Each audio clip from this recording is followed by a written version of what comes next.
Olá, sejam bem-vindos a mais uma aula de biofísica do ciclo básico. Hoje nós vamos falar sobre a biofísica dos fluidos e essa aula é dividida em duas partes. Nessa primeira parte, a gente vai falar das partes mais básicas, os conceitos mais básicos dos fluidos, e na próxima aula falaremos sobre o fluxo sanguíneo de fato. Então, hoje nós vamos ver conceitos de fluidos, classificação e tipos, circuitos e princípios que regem os fluidos, fluidodinâmica nos seres vivos, que são as principais características dos fluidos. Na próxima aula, a gente aprofunda, então, no fluxo sanguíneo e vamos falar sobre todos os fatores que influenciam esse fluxo sanguíneo. Então, vamos lá? Para começar, a gente precisa falar sobre o conceito de fluidos. Eu vou trazer para vocês aqui vários conceitos e vocês podem escolher aqueles que mais acharem legal ou que mais se adequarem. Então, a gente pode dizer que fluido são subfluidos, né? Ou fluido é a substância que se deforma continuamente quando é submetida a uma força de cisalhamento, que a gente também pode chamar de força tangencial. O segundo conceito para fluido é substância que, quando em repouso, não oferece resistência a uma força de cisalhamento. Professora, o que é essa força de cisalhamento? A força ou tensão de cisalhamento, ela é uma força que é aplicada sobre a superfície de um fluido por unidade de área. Então, imagine você um copo com água. Vamos falar desse copo com água. A gente sabe que o copo com água, a água sendo um líquido, vai estar contido ali naquele recipiente. A superfície desse copo vai apresentar uma tensão que a gente vai chamar de tensão de cisalhamento, que é justamente essa força que a pressão atmosférica vai exercer sobre essa superfície do líquido. A gente vai falar mais um pouquinho sobre ele lá na frente. Um outro conceito, então, mais particulado para fluido é o seguinte: o fluido ele vai ser um composto com partículas que são fracamente ligadas, ou seja, a força de atração é pequena e eles vão ter, então, um certo grau de liberdade de movimento, podem apresentar, não vão, na verdade, apresentar um formato próprio e, além disso, eles vão se deformar sem desintegrar a sua massa durante o fluido, durante o fluxo, que a gente vai chamar, então, de escoamento. Então, quando a gente falar de fluido, a gente pode dizer que o fluido é algo que pode fluir ou algo que pode escoar. Em relação a fluido, a gente pode dizer, então, que é muito comum a gente chamar líquido e gases como fluidos. E na maioria desses casos, eles vão, então, ser tratados da mesma forma. Quando a gente falar de fluido, a gente vai precisar, então, tratar de duas características principais. São elas a compressibilidade e o atrito interno. A compressibilidade, ela corresponde numa capacidade que os fluidos apresentam em diminuir ou alterar o seu volume. Então, em relação à compressibilidade, a gente vai dizer que é compressível o fluido que pode aumentar ou diminuir a sua densidade, ou seja, essa densidade pode ser alterada. Aí a gente vai ter as partículas ocupando um volume menor ou ocupando um volume maior, como vocês podem ver aí na animação. Quando o fluido é não compressível ou incompressível, a sua densidade é constante. E aí a gente tem a incompressibilidade normalmente nos líquidos. Em relação ao atrito interno, eu vou chamar atrito interno de viscosidade, que nada mais é do que essa capacidade que os fluidos vão apresentar ou não de ter atrito entre as suas partículas. Quando existe atrito interno, eu digo que o fluido ele é viscoso. Quando não existe atrito interno, é um fluido não viscoso. Ou o atrito ele é insignificante. Então, ainda falando sobre fluido, eu vou chamar de fluido ideal aquele que é incompressível e não viscoso. E chamo de fluido real um fluido no qual as forças dissipativas, que são aí o atrito, né, interno e outras forças que podem estar envolvidas, como diferença de pressão, diferença de densidade, não podem ser desprezadas. Então, o nosso sangue, né, sangue de um modo geral, ele é um fluido real, porque ao longo da circulação a gente vai ter alterações aí dessas características de atrito e densidade. Então, já perceberam que eu posso chamar de fluido algo que é líquido ou que está no estado gasoso, ok? Qual é a diferença básica, então, entre líquido e gases? Primeiro, presta atenção nisso aqui. Líquido normalmente é incompressível, apresenta um volume definido e uma superfície livre. Os gases, eles são compressíveis, não têm um volume definido e tendem a se expandir de forma indefinida. Por exemplo, quase todo mundo hoje utiliza desodorante aerosol, não é isso? O desodorante aerosol nada mais é do que uma mistura de gases que está ali comprimido naquele recipiente da embalagem. Tem uma marca aí, que eu não vou citar o nome, mas que vocês com certeza sabem, que diminuiu a embalagem, ou seja, era um frasco grande, passou a ter um frasco menorzinho e na etiqueta diz, é o mesmo volume, é a mesma quantidade. O que aconteceu ali com aquele desodorante? Eu tinha um gás que ocupava um espaço maior numa embalagem maior. Agora, esse mesmo gás, nessa mesma quantidade, foi comprimido e está ocupando um volume menor por conta da embalagem menor. Essa é a característica principal dos gases. Eles podem ocupar o volume que for fornecido. Inclusive, quando não há barreiras, ele vai então se dissipar de forma infinita. Os fluidos, eles vão escoar ou eles vão ter o seu fluxo dentro de circuitos. O que é então esse circuito? O circuito, ele vai se constituir no momento que a pressão, que é um agente físico, for capaz de romper a inércia de um fluido. Então, a inércia, no momento que ela é rompida, a gente passa a ter um processo de aceleração do fluido. Essa aceleração do fluido, ela traz o movimento desse fluido. E esse movimento vai acontecer dentro de circuitos. Uma coisa importantíssima, os circuitos eles podem ser fechados ou podem ser circuitos abertos. No momento que for um circuito fechado, a gente vai ter dentro dos nossos sistemas um exemplo de sistema circulatório e sistema excretório. Os circuitos abertos dentro do nosso organismo têm como exemplo o sistema respiratório. Parem para pensar aqui. No sistema circulatório, a gente tem vários vasos conectados com o coração e com o pulmão. E nesses vasos, a gente tem o sangue correndo o tempo todo dentro do vaso. Não é assim? Em relação ao sistema respiratório, quando a gente fala de gases, a gente tem o ar atmosférico, que está no ambiente externo, sendo inspirado e alcançando o ambiente interno e depois voltando para o ambiente externo. Assim, o nosso sistema respiratório, ele apresenta uma comunicação com esse lado que a gente chama lado de fora, né, que é o meio externo, e por conta disso a gente considera esse circuito como um circuito aberto. Bom, falando então sobre circuitos que são fechados ou abertos, a gente vai então trazer mais duas características para os fluidos, que na verdade são duas vertentes pelas quais os fluidos podem ser estudados. A primeira vertente é a estática dos fluidos, ou seja, quando esses fluidos estão num processo que não há movimento. Quando a gente vai estudar a estática do fluido, a gente trabalha com algumas grandezas. Que grandezas são essas? Massa, densidade, volume, peso, pressão. E aí a gente trabalha então com os princípios de Pascal, Arquimedes e também trabalha com os conceitos de viscosidade. Na nossa aula, a gente não vai focar na hidrostática. A gente vai falar, então, de hidrodinâmica, que vai corresponder à dinâmica dos fluidos. Na hidrodinâmica ou na dinâmica dos fluidos, eu vou trabalhar com os princípios de Bernoulli, Poiseuille e o número de Reynolds.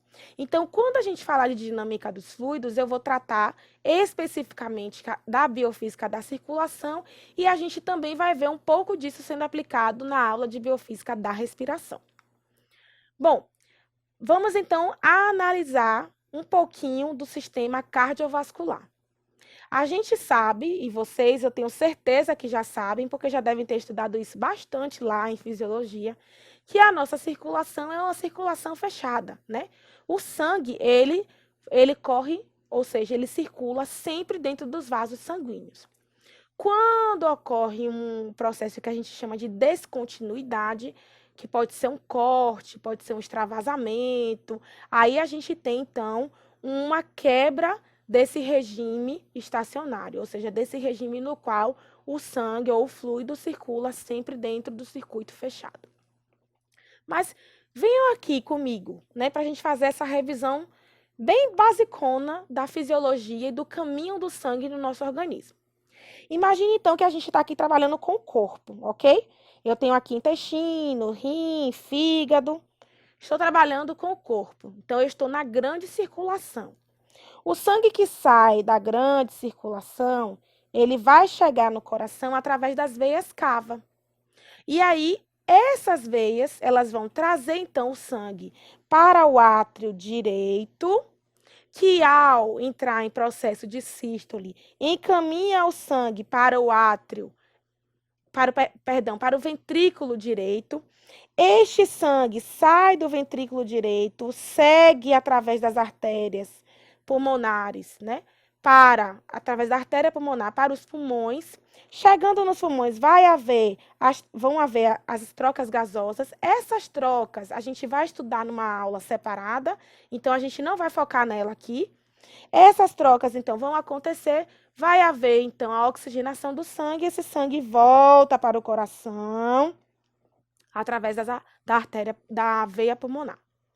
No momento que ele chega no coração, voltando do pulmão, ele chega, então, no átrio esquerdo, segue para o ventrículo esquerdo e do ventrículo esquerdo pela aorta para todo o organismo, vai se bifurcando, se ramificando e alcançando os tecidos.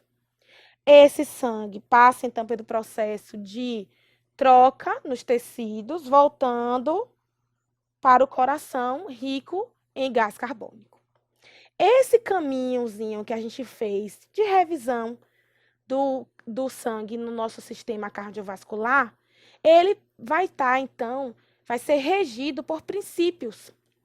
E o primeiro princípio que a gente vai estudar é o princípio do fluxo constante, ou seja, uma vez que o sangue só circula dentro de vasos e do coração, que eu vou chamar de uma bomba, né? O coração é uma bomba.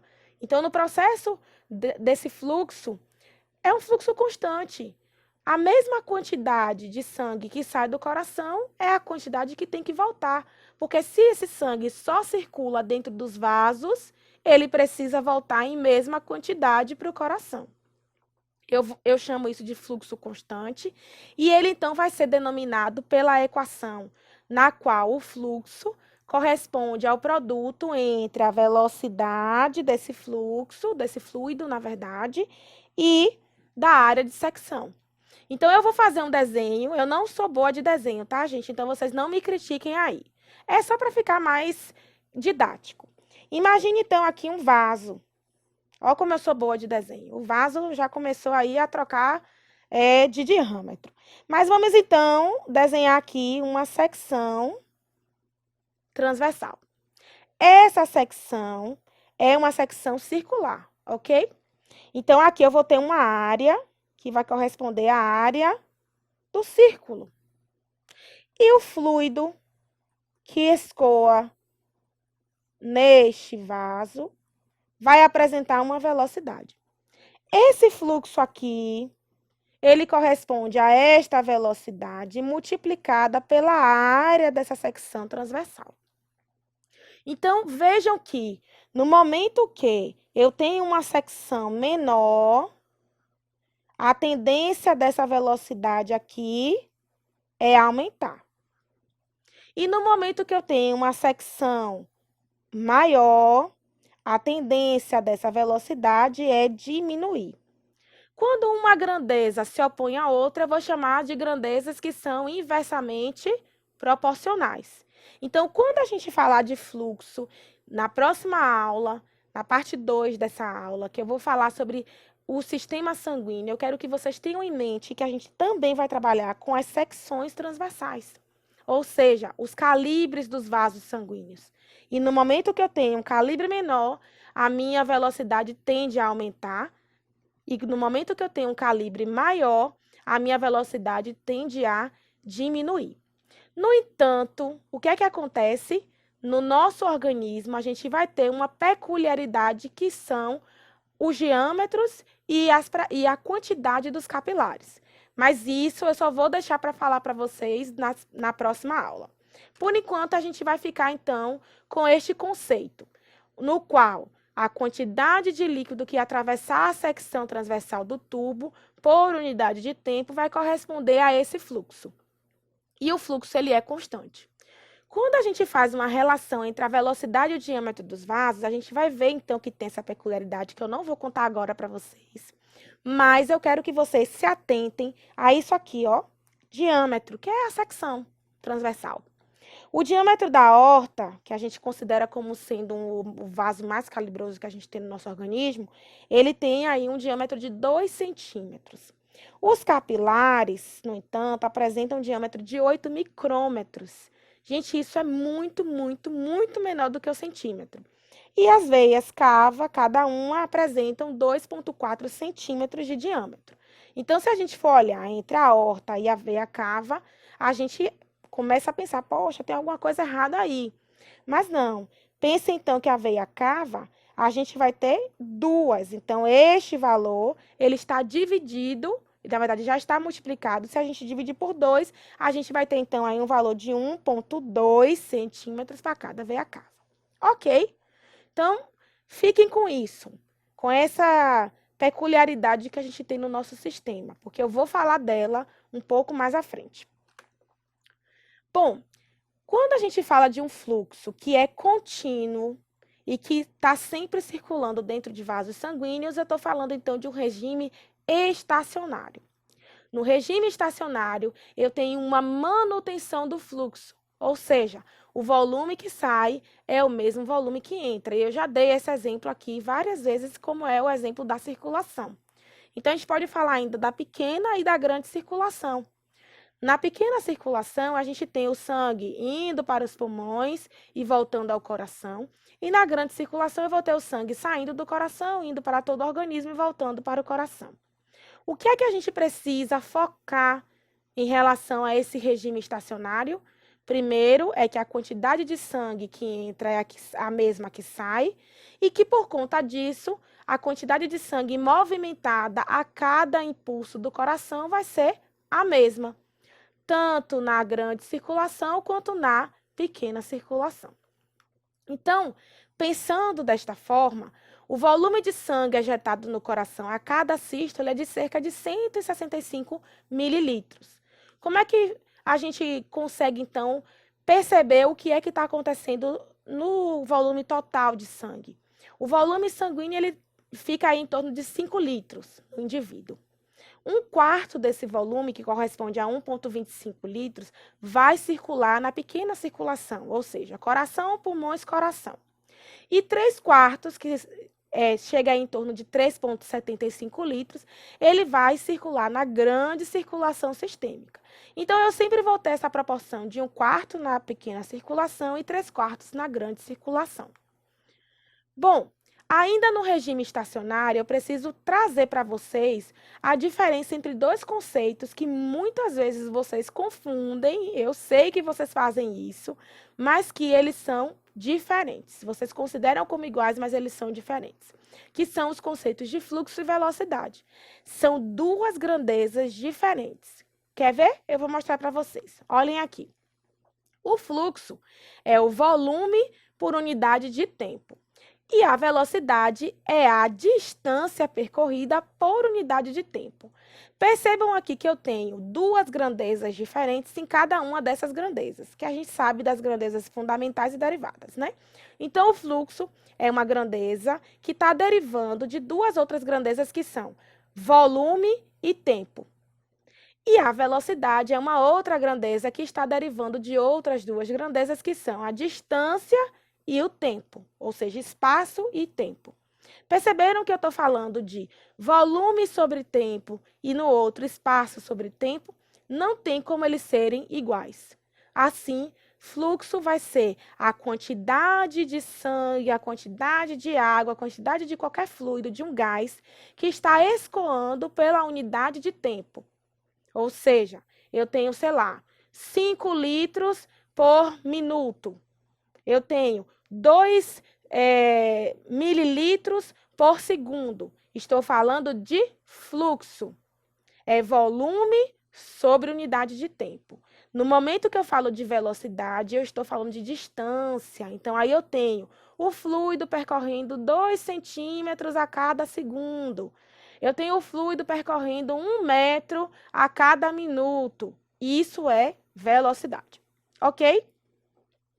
Então, vamos falar de mais um conceito, que é o princípio da conservação da energia. No princípio da conservação de energia, a gente vai falar de 2 princípios, o de Bernoulli e o de Pascal. No conceito de Bernoulli, a gente tem que um fluido ideal, que a gente já viu que é aquele que não apresenta viscosidade nem atrito, ele vai circular num regime de conducto fechado e a energia que esse sistema possui, ela vai se permanecer constante, ou seja, ela vai ser a mesma ao longo de todo o percurso. Como é que a gente vê isso, Pro? Né? Visualizando aqui. Imagine, então, eu tenho aqui um ducto no qual o fluido está percorrendo, está circulando, e eu vou ter, então, um conjunto de energias que vão culminar numa energia que eu chamo de energia total. Essa energia total aqui, ela vai ser formada pela energia potencial, energia cinética, a energia dissipada e a energia gravitacional.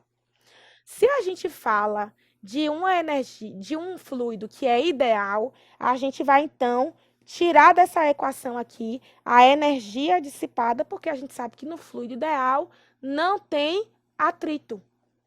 Mas, como o nosso sangue ele não é um fluido ideal, a gente volta a ter, então, a energia dissipada nessa equação, que corresponde, então, ao somatório de todas as energias que estão presentes no sistema, ok?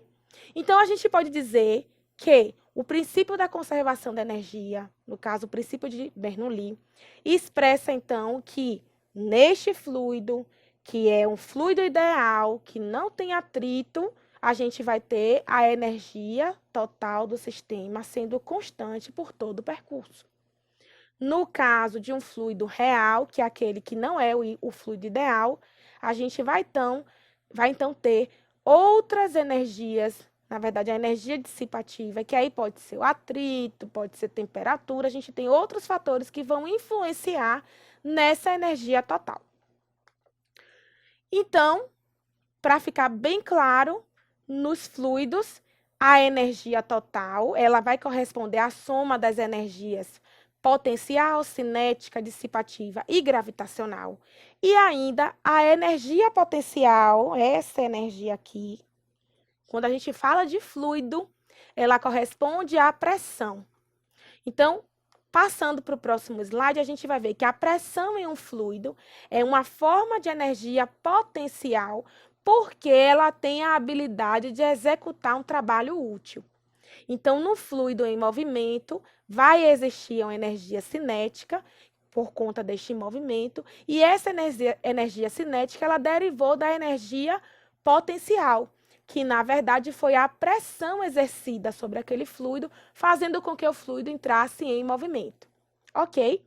Então, se a gente olhar nesta imagem, a gente tem um fluido que está sofrendo a ação que está em movimento. Este movimento do fluido, ele exerce pressão, que pode ser, então, medida por esses capilares aqui que estão conectados ao tubo principal. E, se vocês observarem, a altura da coluna no capilar diz se a pressão vai ser maior ou menor. Então, neste caso aqui, eu tenho que P1 ela é maior do que P2, que é menor do que P3. Então, quando a gente trabalha com a pressão do fluido, a gente está, então, falando da energia potencial desse fluido, que é a energia necessária para que o fluido caminhe, ou seja, para que ele tenha uma energia cinética. Bom, falando ainda de conservação de energia, a gente traz, então, o próximo princípio. A gente falou do de Bernoulli, agora a gente vai falar do princípio de Pascal. No princípio de Pascal, a pressão de um fluido vai se distribuir igualmente em todos os pontos do recipiente que o contém. É por isso que na imagem anterior a gente podia saber se a pressão era maior ou menor nos capilares, porque, de acordo com o princípio de Pascal, a pressão ela vai ser a mesma em todo o percurso desse fluido. Ou seja, a pressão que esse fluido está exercendo nas paredes desse recipiente, em todos os pontos desse recipiente, ela se distribui igualmente em todos os pontos do recipiente. Então, imagine que eu tenho um copo com água e naquele copo eu tenho a água interagindo com as paredes do copo. Em cada região, em cada pontinho ali daquela parede de vidro do copo, eu vou ter a mesma pressão sendo exercida por conta do princípio de Pascal. Bom, para finalizar, eu vou trazer então os pontos que eu quero que vocês fixem, que eu quero que vocês trabalhem em cima, que vocês estudem aí em casa. Quais são eles? O primeiro ponto é que o fluido ou que fluidos são substâncias que se deformam continuamente quando submetidas a uma força de cisalhamento, que é aquela que corre em paralelo com a superfície do fluido. Os fluidos, eles têm compressibilidade e viscosidade. Eles podem ser líquidos ou gases. E que quando eles se movimentam, eles vão se movimentar dentro de circuitos que podem ser abertos ou fechados. E que dentro desse movimento, que a gente chama de fluidodinâmica, a gente tem nos seres vivos um fluxo constante, que está relacionado com o princípio da continuidade, num regime estacionário que apresenta uma conservação de energia. Quando nós falarmos na próxima aula, eu vou trazer de novo todos esses conceitos, só que agora de forma aplicada dentro do nosso organismo. Ok? Eu vou deixar então aqui para vocês as referências para que vocês possam aprofundar o conteúdo. Quero vocês afiados para a próxima aula, porque eu vou perguntar e quem não souber me responder vai ter que pagar uma prenda. Tá ouvindo? Então eu vejo vocês na próxima aula. Até lá!